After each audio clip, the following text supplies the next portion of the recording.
मेहमानों का रुख कर लेते हैं। BJP spokesperson Shaina NC ji हमारे साथ मौजूद हैं। सबसे पहले आपका ही रुख करते हुए मैडम, देखिए इधर इंडिया ब्लॉक ने साफ कर दिया है कि उनका मकसद ये है कि हमें वहां पर सत्ता बदलनी है, सरकार बदलनी है, और इसीलिए हो सकता है कि कांग्रेस वहां पर बड़ी पार्टी है, लोकसभा में सीटें भी ज्यादा मिली हैं, तो राहुल गांधी हो सकता है कॉम्प्रोमाइज कर लें।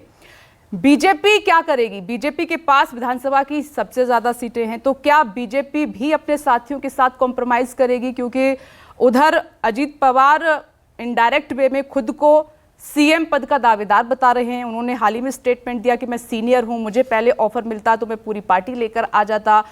उधर दो सीटें जिनका मैंने नासिक सीट और औरंगाबाद सीट का जिक्र किया, यहीं से पता चल रहा है कि सीएम शिंदे भी झुकने के लिए तैयार नहीं है। शाइना जी। विपनेश जी, कोई स्पेक्यूलेशन में जाने की आवश्यकता नहीं है।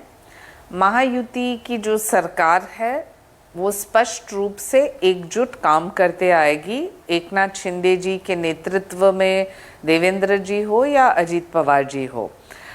एक विशेषता है भारतीय जनता पार्टी का, विश्व का सबसे बड़ा राजनीतिक दल होने के बावजूद, जहां 11 करोड़ सदस्य हैं हमारे, इसके बावजूद एक अनुशासन के साथ, इसका मतलब है कि रणनीति रूपरेखा जो भी केंद्र नेतृत्व तय करती है उसका पालन करना और उसी परिप्रेक्ष्य में काम करना।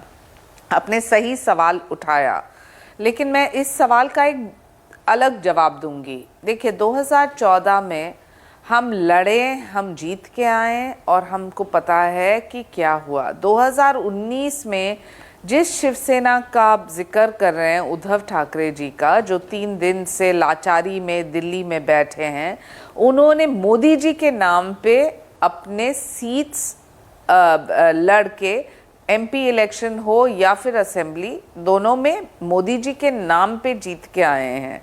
और फिर उसके बाद हमें पता है कि सत्ता के मोह माया के लिए उन्होंने क्या किया।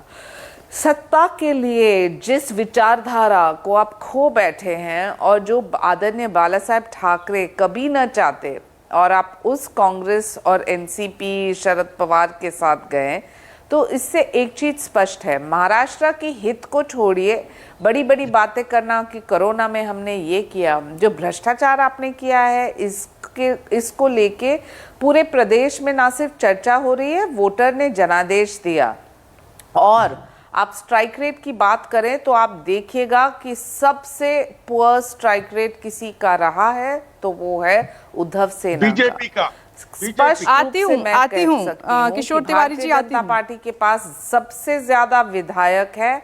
हम सीट्स लड़ेंगे, हमारा जो तालमेल है, गठबंधन है एकनाथ शिंदे शिवसेना के साथ, जिसके पास सही मायने में सभी शिव सैनिक है, विचारधारा है, वोट बैंक है, और अजीत पवार के एनसीपी के साथ हमें ना सिर्फ बहुमत मिलेगा, लेकिन विशेष रूप से महाराष्ट्र की प्रगति में काम करना, एक स्थिर सरकार देना और सही नेतृत्व देना, यही हमारा लक्ष्य रहेगा।